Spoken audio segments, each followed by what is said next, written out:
अल्हम्दुलिल्लाह अल्हम्दुलिल्लाहि रब्बिल आलमीन वस्सलातु वस्सलामु अला सय्यदिल मुरसलीन व अला आलिहि व अस्हाबिहिल अजमईन अम्मा बअद फ़अऊज़ु बिल्लाहि मिनश शैतानिर रजीम बिस्मिल्लाहिर रहमानिर रहीम फसल्लि लिरब्बिक वनहर सदक़ल्लाहुल अज़ीम व सदक़ा अला रसूलिहिल अमीनुल मतीनुल करीम व नहनु अला ज़ालिका मिनश शाहिदीन व शाकिरीन वल्हम्दुलिल्लाहि रब्बिल आलमीन। सामीन इकराम, आज का हमारा गुफ्तगू कुर्बानी क्यों की जाती है, क्या कुर्बानी करने का हुक्म हदीस करीमा में कुरान करीम में है, और कुरान करीम में है तो कहाँ पर है, और जिस आयत करीमा का मैंने सर्फ हासिल किया उसकी तर्जुमा भी बयान करते हैं। सल्लल्लाहु अलन नबी उम्मिही व सल्लल्लाहु ताला अलैहि वसल्लम अल्लाहुम्मा सल्लि अला सय्यिदिना सफ़ीना हबीबना नबीना मौलाना बारिक वसल्लिम सल्लु अलैहि सलातु वस्सलामु अलैका या हबीबी या रसूल अल्लाह सल्लल्लाहु ताला अलैहि वसल्लम। कुर्बानी का हुक्म अल्लाह तबारक व तआला ने और उसके प्यारे रसूल सल्लल्लाहु ताला अलैहि वसल्लम ने दिया है, और ये चंद शरायतों के साथ मुसलमानों पर वाजिब होती है। इसीलिए हम कुर्बानी करते हैं और इंशाअल्लाह तबारक व तआला करते रहेंगे। अल्लाह तबारक व तआला कुर्बानी का हुक्म अपने कुरान करीम में इरशाद फरमाया, फसल्लि लिरब्बिक वनहर, पारा नंबर 30 सूरह कौसर आयत नंबर 2, तर्जुमा कंजुल ईमान। तो तुम अपने रब के लिए नमाज पढ़ो और कुर्बानी करो। तो इसीलिए इस हुक्म खुदाबंदी पर अमल करने के लिए कुर्बानी करते हैं, और इस आयत मुबारिका में भी कुर्बानी का जिक्र है। कुल इन्न सलाती व नुसुकी व अहियाया ममातिल्लाहि रब्बिल आलमीन, पारा नंबर 8 आयत नंबर सूरतुल अनआम आयत नंबर 162, तर्जुमा कंजुल ईमान। तुम फरमाओ, बेशक मेरी नमाज और मेरी कुर्बानियाँ और मेरा जीना और मेरा मरना सब अल्लाह के लिए है, जो रब सारे जहान का। इस तरह जब नबी करीम रऊफ़ुर रहीम सल्लल्लाहु ताला अलैहि वसल्लम की बारगाह में सहाबा कराम रिदवानुल्लाहिल अजमईन ने अर्ज़ की, ये कुर्बानियाँ क्या है, तो आप सल्लल्लाहु ताला अलैहि वसल्लम ने इरशाद फरमाया, सुन्नतु अबीकुमुल इब्राहीम, यानी कुर्बानी करना तुम्हारे बाप इब्राहिम अलैहिस्सलाम का तरीका है। इब्ने माजा एक और हदीस करीमा में है, जो कुर्बानी की ताकत रखता है और कुर्बानी ना करे तो वह हमारी ईदगाह के करीब ना आए। कुर्बानी करना किस पर वाजिब है? 10 जिलहिज्जतुल हराम सुबह सादिक से लेकर 12 जिलहिज्जतुल हराम के गुरूब आफ्ताब के दरमियान। अगर कोई मुसलमान अक़ल बालिग मुकीम के माने आप समझते होंगे, अगर नमाज के मसाइल देखे होंगे, मुकीम के माने होता है अपने शहर अपने गांव में रहने वाला, और साहिब निसाब हो वह निसाब उसके कर्ज और ज़रूरियात ज़िंदगी में मुस्तदरक यानी डूबा हुआ ना हो, तो उस सूरत में कुर्बानी वाजिब होगी। क्या मुसाफिर पर कुर्बानी वाजिब है? जो मुसाफिर है उस पर कुर्बानी वाजिब नहीं। क्या ऐसे जानवर की कुर्बानी जायज़ है जो अपनी कुर्बानी की उम्र पूरी कर चुका हो मगर इसने दांत ना निकाले हो? बकरीद के मौका पर बेचने वाले ने ग्राहकों से कहते हैं कि हमारे इस जानवर ने अगरचे दांत नहीं निकाले मगर ये अपनी कुर्बानी की उम्र पूरी कर चुका है, तो ग्राहक वह जानवर ख़रीदने के लिए तैयार नहीं होते, कहते हैं कि दांत निकलना ज़रूरी है। अगर वही जानवर व्यापारी यानी बेचने वाला आधी कीमत पर देने के लिए तैयार हो जाए तो ग्राहक उसे ख़रीद लेते हैं। उनका ऐसा करना कैसा है? जो जानवर कुर्बानी की उम्र पूरी कर चुके हो उनकी कुर्बानी जायज़ है, अगरचे उन्होंने दांत निकाले हो। कुर्बानी जायज़ होने के लिए ऊँट की उम्र कम अज़ कम 5 साल और गाय की 2 साल, बकरा बकरी दुम्बा दुम्बी और भेड़ की 1 साल होना ज़रूरी है। अलबत्ता अगर दुम्बा या भेड़ का 6 महीने का बच्चा इतना बड़ा हो के दूर से देखने में साल भर का मालूम होता हो तो उसकी कुर्बानी जायज़ है।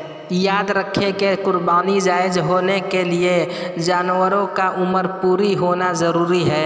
ना के दांत निकलना, क्योंकि जो जानवर आज़ाद घूम फिर कर चरते और नोच नोच कर घास खाते हैं, वह मुसलसल दांतों से घास खाने के सबब अपनी कुर्बानी होने की उम्र पूरी होने से पहले दांत निकाल देते हैं। और जो जानवर बंधे हुए होते हैं वह बाज़ औकात उम्र पूरी होने के बावजूद दांत नहीं निकाल पाते हैं। जानवरों के मामले में लोग व्यापारियों पर इसीलिए एहतमाद नहीं करते कि कसरत से झूठ और धोखाधड़ी ही से बास उनका व्यापारियों से एहतमाद उठ चुका होता है। और बाज़ व्यापारी जानवरों के कटे हुए दुम टेप लगाकर जोड़ देते हैं और जिस रंग के जानवर के बाल होते हैं टेप पर उसी तरह का रंग लगा देते हैं, जिसके बास खरीदार को ये मालूम नहीं हो पाता है कि जानवर के दुम कटी हुई है। और फिर जब वह बेचारा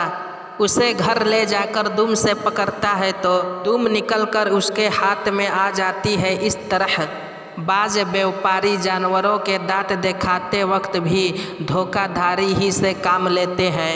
अगरचे सब व्यापारी धोखेधार नहीं होते, मगर लोग ईमानदार व्यापारियों पर भी इसीलिए एहतमाद नहीं करते कि दूध का जला हुआ छाछ फूंक फूंक कर पीता है।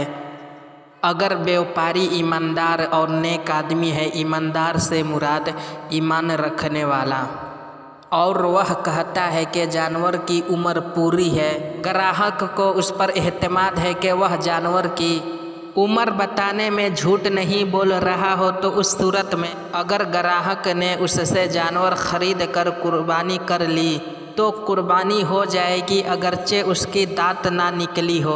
बेहतर यह है कि कुर्बानी का जानवर चाहे वह गाय हो या बकरा 4 दांत का होना चाहिए। बकरा अगर 4 दांत का हो तो उसका गोश्त उम्दा होता है, मगर हमारे यहाँ 2 दांत की रस्म चल पड़ी है। जानवर खरीदने वाले भी 2 दांत का मुतालबा करते हैं, व्यापारी भी 2 दांत की सदाएं लगाते हैं। बाज़ औकात जानवर 8 दांत यानी बड़ी उम्र का होता है, मगर व्यापारी खरीदार को सिर्फ 2 दांत नुमाया तौर पर दिखाते हैं और बकिया अपनी उंगलियों से छुपा लेते हैं और फिर फ़ौरन जानवर का मुंह बंद कर देते हैं। रही बात ये कि जिस जानवर के कम उम्री की वजह से दांत नहीं निकलते होते हैं तो भी लोग आधे कीमत में ख़रीदते हैं, तो ये आधे कीमत पर ख़रीदने वाले शायद गोश्त फरोश होते हैं, जो ऐसे जानवरों को कुर्बानी के लिए नहीं बल्कि ज़िबह करके बेचने के लिए ख़रीद लेते होंगे। जानवर 2 दांत का है या ज़्यादा दांत का, उसकी कैसे पहचान की जा सकती है?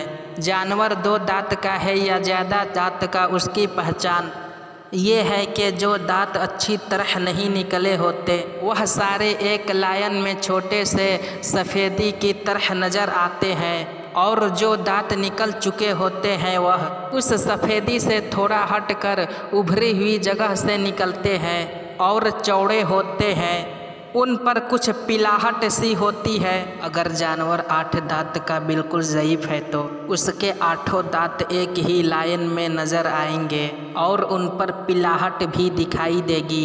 बहरहाल जानवर की दांतों की पहचान हर एक नहीं कर सकता, लिहाजा जानवर ख़रीदते वक्त तजुर्बाकार आदमी का साथ होना बहुत मुफीद है। सामीन इकराम, आज का वीडियो में इतना ही। इंशाअल्लाहुल अज़ीज़ कल इसी मौजू पर अगले वीडियो में बयान दिया जाएगा। अगर आप तफसील पहले से जानना चाहते हैं तो कुर्बानी का बयान आप प्ले लिस्ट में जाकर आप देख सकते हैं। सल्लल्लाहु अलन नबी उम्मिही व सल्लल्लाहु अलैहि वसल्लम। अस्सलातु वस्सलामु अलैका या रसूल अल्लाह सल्लल्लाहु ताला अलैहि वसल्लम।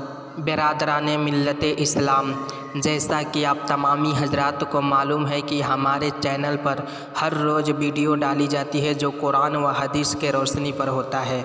आप तमामी हजरात से गुजारिश है कि इसमें जो खामियां गलतियां हो तो आप इस्लाह करने की कोशिश करें कमेंट में या इंस्टाग्राम पर।